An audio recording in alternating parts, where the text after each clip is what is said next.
ফাজালে সাদাকাত হইতে বড় আছে। 3 হাকিম ইবনে হিজাম রাদিয়াল্লাহু বলেন, আমি হুজুর সাল্লাল্লাহু আলাইহি সাল্লামের কাছে চাইলাম, হুজুর সাল্লাল্লাহু আলাইহি সাল্লাম দান করিলেন। আমি আবার চাইলাম, হুজুর সাল্লাল্লাহু আলাইহি সাল্লাম আবার দান করিলেন। অতঃপর ইরশাদ করলেন, হে হাকিম, এই মাল সবুজ শ্যামল মিষ্ট বস্তু, অর্থাৎ দেখিতে সুন্দর, অন্তরে সুস্বাদু। অতএব যে ব্যক্তি উহাকে নফসের উদারতা অর্থাৎ অমুখাপেক্ষিতার সহিত গ্রহণ করে, তার জন্য উহাতে বরকত দেওয়া হয়। আর যে উহাকে নফসের এসরাফ অর্থাৎ লোভ লালসা, যেমন সামনের হাদিসের ব্যাখ্যায় আসিবে, এর সহিত গ্রহণ করে, তার জন্য উহাতে বরকত হয় না। তার দৃষ্টান্ত এমন, যেমন কোনো ব্যক্তি ক্ষুধার রোগী, অর্থাৎ খাইতে থাকে, পেট ভরে না।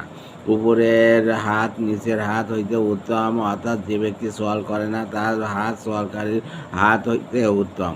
হাকিম রাদিয়াল্লাহু বলেন, আমি আরজ করিলাম, ইয়া রাসূলুল্লাহ, ওই সত্তার কসম যার হাতে আমার জান, এখন হইতে আপনার পর মৃত্যু পর্যন্ত কখনো কাউকে কষ্ট দিব না। মিশকাত, বুখারী, মুসলিম।